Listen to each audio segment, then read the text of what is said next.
Hello दोस्तों, स्वागत है आप सभी का एडिटोरिया के 17वें एपिसोड में। दोस्तों आज हम एडिटोरिया का जो है 17वां सेट करेंगे। दोस्तों अगर आप पहला सेट से 16वां सेट तक का वीडियो नहीं देखे हैं तो दोस्तों वो जरूर लें, इसी चैनल पर दोस्तों वो भी अपलोड है। दोस्तों चलिए दोस्तों शुरू करते हैं। सबसे पहले जो आपका क्वेश्चन है दोस्तों कि निम्नलिखित में कौन सा राज्य जो है पड़ोसी देश भूटान के साथ सीमा साझा करता है। दोस्तों निम्न में से कौन सा जो राज्य है पड़ोसी जो देश है अपना वो भूटान के साथ सीमा साझा करता है। तो दोस्तों आपका असम हो जाएगा, पश्चिम बंगाल हो जाएगा और अरुणाचल प्रदेश, सभी जो है नेपाल देश के साथ साझा करता है, सीमा जो है बॉर्डर साझा करता है। आपका ऑप्शन नंबर जो दोस्तों 4 जो है वो बिल्कुल सही जाएगा। नेक्स्ट क्वेश्चन की ओर बढ़ते हैं दोस्तों। अरावली पहाड़ी जो है, अरावली पहाड़ी के पश्चिमी छोर से निम्न में से कौन सी नदी निकलती है। अरावली पहाड़ी के जो पश्चिमी छोर से निकलती है कौन सी नदी निकलती है। तो दोस्तों लूनी और माही नदी निकलती है। कौन सी? लूनी और माही नदी निकलती है। अरावली पहाड़ी के पश्चिमी छोर से कौन सी नदी निकलती है। तो दोस्तों लूनी और माही नदी निकलती है। नेक्स्ट क्वेश्चन की ओर बढ़ते हैं। नेक्स्ट क्वेश्चन कह रहा है कि सेंडल पीक की अवस्थिति क्या है। सेंडल पीक की जो अवस्थिति है वो क्या है। तो दोस्तों सेंडल पीक की जो अवस्थिति है वो अंडमान निकोबार है। क्या है दोस्तों? अंडमान निकोबार। सेंट्रल पीक की जो अवस्थी है वो क्या है? अंडमान निकोबार। आपका जो बी नंबर है बिल्कुल सही है। नेक्स्ट क्वेश्चन की ओर बढ़ते हैं। नेक्स्ट क्वेश्चन कह रहा है कि दिए गए विकल्पों में कौन कृष्ण की सहायक नदी नहीं है। दिए गए विकल्पों में कौन कृष्ण की सहायक नदी नहीं है। तो पेनगंगा जो है कृष्ण की सहायक नदी नहीं है। पेनगंगा जो नदी है दोस्तों, पेनगंगा जो नदी है कृष्ण की सहायक नदी नहीं है। तो आपका ऑप्शन नंबर डी जो है बिल्कुल करेक्ट हो जाएगा। पेनगंगा जो है सहायक नदी नहीं है। किसका? कृष्ण का, कृष्णा नदी का। नेक्स्ट क्वेश्चन आपके स्क्रीन पर कह रहा है कि भारत में किस क्षेत्र में अत्यधिक सिंचित और सिंचित खेती की जाती है। कि भारत में किस क्षेत्र में अत्यधिक और सिंचित खेती की जाती है। तो ढक्कन का पठार में जो है वो सिंचित का खेती की जाती है। ढक्कन का पठार जो है वहाँ पे वो सिंचित, यहाँ की वो सिंचित मतलब होता है, सिंचित मतलब पटाई करके यानी कि सिंचाई करके, और जबकि वो सिंचित मतलब बिना सिंचाई वाले कहाँ पे होता है खेती। तो दोस्तों ढक्कन का पठार में बिना सिंचाई की खेती की जाती है। दोस्तों नेक्स्ट क्वेश्चन आपके स्क्रीन पर आप लोग आंसर दीजिएगा। कह रहा है कि उत्तरी मैदानों में चलने वाली गर्म और शुष्क हवाएं जो पंजाब से लेकर बिहार तथा दिल्ली से पटना के बीच तीव्र होती है उसे क्या कहते हैं? लू कहते हैं। उसे क्या कहते हैं? लू कहते हैं। आपका ऑप्शन नंबर जो डी है कह रहा है कि उत्तरी मैदानों में चलने वाली गर्म और शुष्क हवाएं जो पंजाब से लेकर बिहार तथा दिल्ली से पटना के बीच तीव्र होती है उसे क्या कहते हैं दोस्तों? उसे लू कहते हैं। क्या कहते हैं? उसे लू कहते हैं। नेक्स्ट क्वेश्चन आपके स्क्रीन पर कह रहा है कि निम्नलिखित में कौन सी विशेषताएं विकासशील या विकसित देशों में समान नहीं होती है। तो तकनीकी उन्नति जो है सभी देशों में समान नहीं होती है। तकनीकी उन्नति जो होता है वो सभी देशों में समान नहीं होता है। तो आपका ऑप्शन नंबर जो बी है बिल्कुल करेक्ट है। नेक्स्ट क्वेश्चन आपके स्क्रीन पर कह रहा है कि जीएसटी किस प्रकार का, यानी कि good service tax, GST good service tax जो होता है वो क्या होता है, किस प्रकार का करता है? वो प्रत्यक्ष कर है। कैसा कर है दोस्तों? वो प्रत्यक्ष कर है, जिसे हम लोग नहीं देख सकते हैं। तो जीएसटी किस प्रकार का कर है? तो दोस्तों वो प्रत्यक्ष कर है। नेक्स्ट क्वेश्चन आपके स्क्रीन पर कह रहा है कि सार्वजनिक क्षेत्र में विनिवेश को क्या कहते हैं। तो सार्वजनिक क्षेत्र में विनिवेश को निजीकरण कहते हैं। सार्वजनिक क्षेत्र में विनिवेश को निजीकरण कहते हैं। सार्वजनिक क्षेत्र में विनिवेश को क्या कहते हैं दोस्तों? निजीकरण। नेक्स्ट क्वेश्चन आपके स्क्रीन पर आय और उपभोग जो है किस प्रकार का संबंध है। आय और उपभोग में जो संबंध है वो किस प्रकार का? तो प्रत्यक्ष संबंध है दोस्तों। आय और उपभोग एक दूसरे का क्या है? प्रत्यक्ष संबंध होता है। नेक्स्ट क्वेश्चन की ओर बढ़ते हैं। नेक्स्ट क्वेश्चन जो है निम्नलिखित में कौन से घटक जलवायु परिवर्तन का मुख्य कारण है। कह रहा है कि निम्नलिखित में कौन सा घटक जो है जलवायु परिवर्तन का कारण है। तो दोस्तों प्रदूषण भी है, ओजोन परत भी है, ग्रीन हाउस जो है जलवायु परिवर्तन का मुख्य कारण है। जलवायु जो परिवर्तन होता है वो ओजोन परत के कारण, ओजोन क्षरण के कारण और ग्रीन हाउस इफेक्ट के कारण। नेक्स्ट क्वेश्चन में कह रहा है कि क्योटो प्रोटोकॉल को किस वर्ष UNFCCC द्वारा स्वीकार किया गया। UNFCCC द्वारा स्वीकार किया गया। तो 1997 में क्योटो प्रोटोकॉल को UNFCCC द्वारा स्वीकृत किया गया था। नेक्स्ट क्वेश्चन की ओर बढ़ते हैं।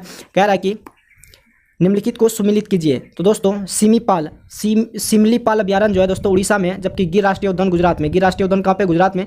जिम कॉर्बेट उत्तराखंड में। जिम कॉर्बेट जो दोस्तों आपका वो उत्तराखंड में है, जबकि दोस्तों वो आपका जो है सरिस्का जो है राजस्थान में। तो सिमलीपाल अभ्यारण्य जो है उड़ीसा में है, जबकि गिर राष्ट्रीय उद्यान गुजरात में। जिम कॉर्बेट नेशनल पार्क राष्ट्रीय उद्यान जो है उत्तराखंड में है, जबकि सरिस्का अभ्यारण्य जो कहाँ पे है? राजस्थान में है। तो आपका सिमीपाल अभ्यारण्य जो है गुजरात में होगा, सिमीपाल दोस्तों उड़ीसा में। सिमीपाल जो है वो उड़ीसा में हुआ, जबकि गिर राष्ट्रीय उद्यान गुजरात में हुआ। जिम कॉर्बेट उत्तराखंड में, जबकि सरिस्का राजस्थान में हुआ था। नेक्स्ट क्वेश्चन आपके स्क्रीन पर कह रहा है कि सत्य फल किस में विकसित होता है। कि सत्य फल यानी कि ट्रूथ फ्रूट जो होता है किस में विकसित होता है। तो सत्य फल जो होता है बीजाणु अंडाशय में विकसित होता है। सत्य फल जो होता है वो अंडाशय में विकसित होता है। सत्य फल किस में विकसित होता है? अंडाशय में विकसित होता है। आपका ऑप्शन नंबर सी जो है बिल्कुल करेक्ट है। कह रहा है कि कॉड लीवर तेल जो होता है मुख्य रूप से किससे संबंधित है। कॉड लीवर तेल जो है मुख्य रूप से किससे संबंधित है? तो विटामिन डी से। कॉड लीवर तेल जो है दोस्तों वो मुख्य रूप से किससे संबंधित है? विटामिन डी से संबंधित है। निम्नलिखित में कह रहा है कि निम्न में से किसे प्रोटीन कारखाना कहा जाता है। तो राइबोसोम को प्रोटीन का कारखाना कहा जाता है। राइबोसोम को प्रोटीन का कारखाना कहा जाता है। राइबोसोम को क्या कहा जाता है? प्रोटीन का कारखाना किसे कहा जाता है? राइबोसोम को।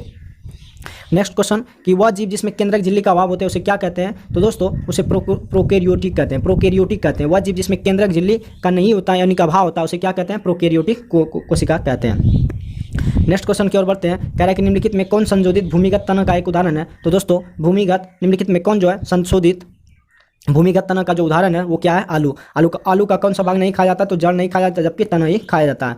नेक्स्ट क्वेश्चन की ओर बढ़ते हैं। कह रहा है कि निम्नलिखित में से कौन सा कथन फ्लोएम के बारे में सही है? तो दोस्तों फ्लोएम जो होता है फोटोजेनेटिक उत्पादों का क्या करता है? परिवहन करता है। फ्लोएम जो होता है फ्लोएम फोटोजेनेटिक उत्पादों का क्या करता है? परिवहन करता है। नेक्स्ट क्वेश्चन की ओर बढ़ते हैं।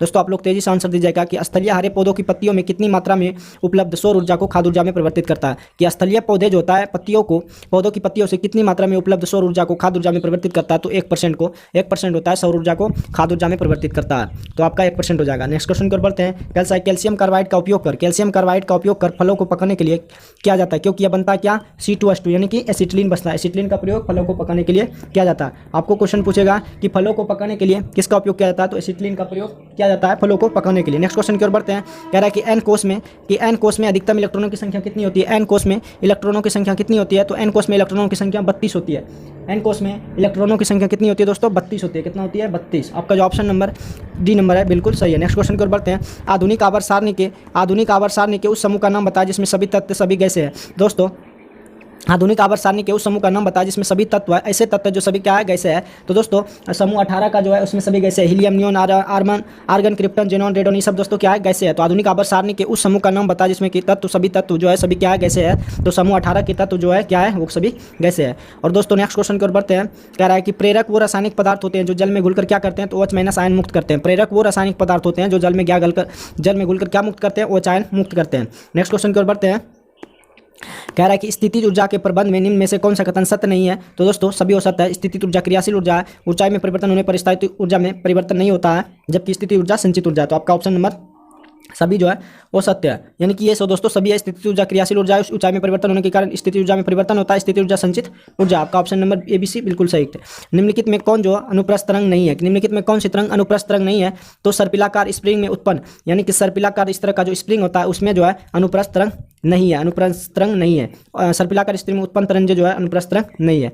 नेक्स्ट क्वेश्चन की ओर बढ़ते हैं कि भारत का प्रथम निर्यात उपयोगीकरण क्षेत्र यानी कि EPZ का सृजन कब हुआ था? भारत में प्रथम निर्यात उद्योगीकरण क्षेत्र EPZ का सृजन कब हुआ था? तो कांडला में हुआ था। कब हुआ था? कांडला में। भारत में प्रथम निर्यात उपयोगीकरण क्षेत्र EPZ का सृजन हुआ था कहाँ पे? कांडला में।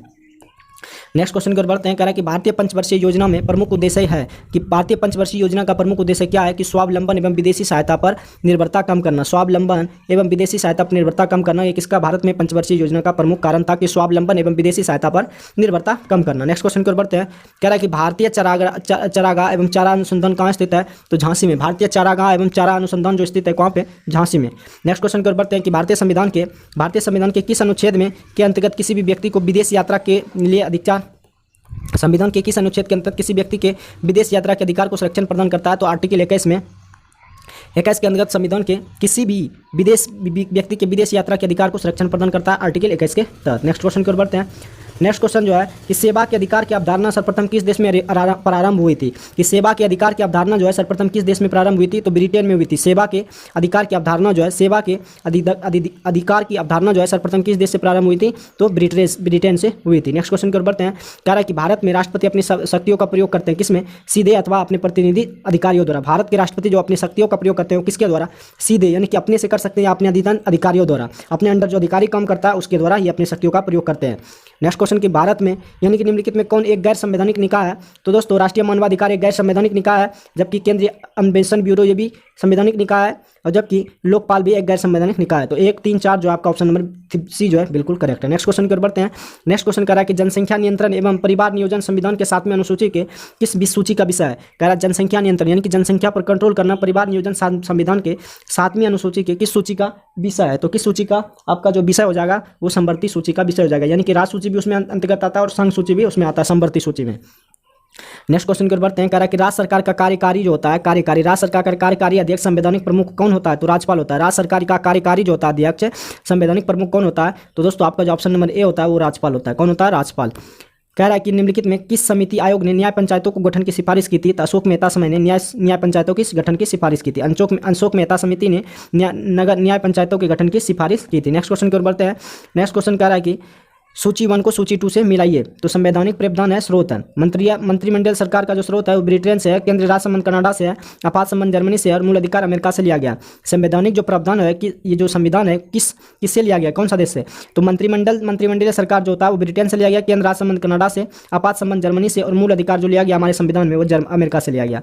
नेक्स्ट क्वेश्चन की ओर बढ़ते हैं। कह रहा है कि संतलत काल में राजस्व विभाग का प्रमुख क्या कहलाता था? तो संतलत काल में राजस्व विभाग का जो प्रमुख कहलाता वो वजीर कहलाता था। संतलत काल में राजस्व विभाग का जो प्रमुख कहलाता था वो क्या कहलाता था? वजीर कहलाता। और 4 बाग बनाने की जो परंपरा थी, नेक्स्ट क्वेश्चन जो है आपका कि 4 बाग बनाने की परंपरा की शुरुआत किस समय हुई थी? तो अकबर के समय में हुई थी। 4 बाग बनाने की परंपरा की शुरुआत जो है अकबर के समय से हुई थी। नेक्स्ट क्वेश्चन की ओर बढ़ते हैं। कह रहा है मंदसौर अभिलेख निम्न में से किस शासक से संबंधित है? तो मंदसौर अभिलेख जो है यशोर बर्मन से संबंधित है। किससे? यशोर बर्मन शासक से संबंधित है। कह रहा है कि मंदसौर अभिलेख जो है निम्न में से किस शासक से संबंधित है? तो यशोर बर्मन से संबंधित है। नेक्स्ट क्वेश्चन की ओर बढ़ते हैं। कह रहा है कि हैंसांग संबंध में कौन सा कथन है? तो हर्षवर्धन के काल में भारत आया था।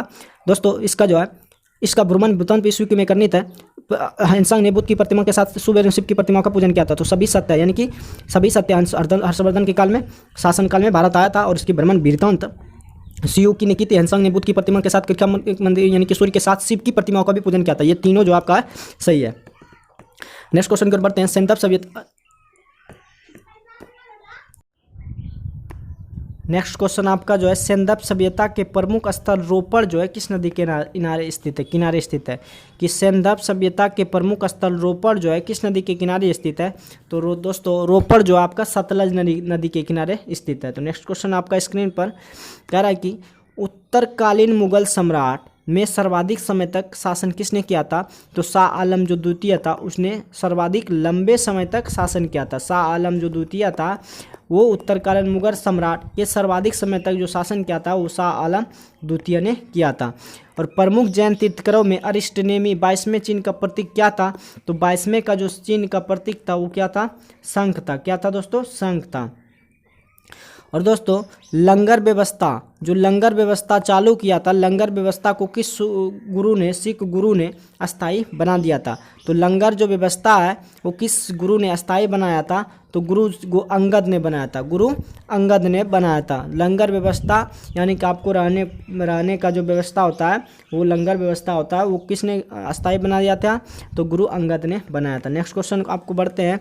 नेक्स्ट क्वेश्चन कह रहा है कि निम्नलिखित गवर्नर जनरल में किसे राजकीय कोषागार को मुर्शिदाबाद से हटाकर कलकत्ता लाया? तो दोस्तों आपका बोरेन हॉस्टिंग जो है कि उसने गवर्नर जनरल के काल में राजकीय कोषागार को मुर्शिदाबाद से हटाकर कलकत्ता लाया था बोरेन हॉस्टिंग ने। नेक्स्ट क्वेश्चन की ओर बढ़ते हैं। कह रहा है कि पहली बार स्वराज शब्द का प्रयोग कब किया गया था? तो दोस्तों पहली बार स्वराज शब्द का प्रयोग जो है 1906 ईस्वी में किया गया था। पहली बार स्वराज शब्द का जो प्रयोग किया गया था वो 1906 ईस्वी में किया गया था। नेक्स्ट क्वेश्चन की ओर बढ़ते हैं। आर्थिक सहयोग और विकास संगठन का मुख्यालय कहाँ है? तो पेरिस में। आर्थिक संगठन और विकास संगठन का मुख्यालय कहाँ पे? पेरिस में। आर्थिक सहयोग और विकास संगठन का जो मुख्यालय है वो पेरिस में। नेक्स्ट क्वेश्चन की ओर बढ़ते हैं। कह रहा है कि 49वीं समांतर रेखा किन 2 देशों की अंतर्राष्ट्रीय सीमा रेखा है? तो यूएसए एवं कनाडा के बीच जो रेखा होता है उसे अंतर्राष्ट्रीय 49वीं समांतर रेखा कहते हैं। अंतर्राष्ट्रीय समांतर रेखा 49वीं समांतर रेखा को यूएसए एवं कनाडा के बीच है दोस्तों। नेक्स्ट क्वेश्चन जो आपके स्क्रीन पर कह रहा है कि निम्नलिखित में कौन मूल राशि नहीं है? तो दोस्तों मूल राशि वो है जो अपने आप पर निर्भर करता है, तो मूल राशि इसमें नहीं है। तो द्रव्यमान जो दोस्तों इसमें मूल राशि नहीं है, जबकि ज्योति तीव्रता क्या है? मूल राशि है। ताप मूल राशि है। द्रव्यमान मूल राशि है। तो दोस्तों आपका जो है मूल राशि आयतन नहीं हो जाएगा, तब ये कौन सा राशि हो जाएगा? व्युत्पन्न राशि हो जाएगा। जबकि मूल राशि ज्योति तीव्रता है, ताप है, द्रव्यमान है दोस्तों, क्योंकि द्रव्यमान का अपना होता है kg, जबकि ताप का टेम्परेचर होता है और ज्योति तीव्रता का केडला होता है। दोस्तों इडुटेरिया के 17वें एपिसोड का ऑब्जेक्टिव टाइप का क्वेश्चन जो होता है समाप्त होता है। अब चलते हैं सामान्य तत्व की ओर। तो दोस्तों वीडियो को जो लास्ट तक जरूर देखिएगा। कह रहा है कि सैयद वंश के संस्थापक जो थे खिरीज खां थे। सैयद वंश के जो संस्थापक थे वो कौन थे? खिरीज खां। और इसने रैयत आला की उपाधि धारण की। किसने? खिरीज खां ने रैयत आला की उपाधि धारण की थी। खिरीज खां ऐसा व्यक्ति था जिसने कि रैयत आला की उपाधि धारण करती है। और लोधी वंश का जो संस्थापक था बहलोल लोधी था। लोधी वंश के जो संस्थापक थे वो कौन थे? बहलोल लोधी थे। और 1504 ईस्वी में आगरा शहर की स्थापना जो किया था सिकंदर लोधी ने किया था। किसने किया था? कि 1504 ईस्वी में आगरा शहर की स्थापना जो किया था सिकंदर लोधी ने किया था। इसने मुसलमानों को किसने? सिकंदर लोदी ने। इसने मुसलमानों को ताजिया निकालने एवं मुस्लिम महिलाओं को मजार पर जाने से प्रतिबंध किया था। कौन ऐसा शासक था जिसने मुस्लिम महिलाओं को मजार पर जाने से प्रतिबंध किया था? तो दोस्तों वो सिकंदर लोदी था। किसने किया था? जिसने आगरा शहर की स्थापना किया था वो सिकंदर था, और सिकंदर लोदी ने ही मुस्लिम महिलाओं को मजार पर जाने से क्या किया था? प्रतिबंधित किया था। और दोस्तों सिकंदर लोदी ने इसने गुलरुखी शीर्षक से फारसी कविताओं की रचना की थी। इसने गुलरुखी शीर्षक से फारसी कविताओं की रचना की थी सिकंदर लोदी ने। और संतलत काल में दोस्तों, संतलत काल में अंतर्राष्ट्रीय बंदरगाह के रूप में प्रसिद्ध कौन था? अंतर्राष्ट्रीय बंदरगाह जो आयात निर्यात होता है उसे ही बंदरगाह कहते हैं। संतलत काल में जो आपका है, संतलत काल में अंतर्राष्ट्रीय बंदरगाह के रूप में प्रसिद्ध जो था वो कौन था? देवल था। नेक्स्ट क्वेश्चन की ओर बढ़ते हैं। कह रहा है कि विजयनगर साम्राज्य के संस्थापक जो थे हरिहर एवं बुक्का थे। हरिहर एवं जो बुक्का थे वो विजयनगर साम्राज्य के संस्थापक थे। और विजयनगर की जो राजधानी थी वो हम्पी थी। विजयनगर की राजधानी जो थी हम्पी थी।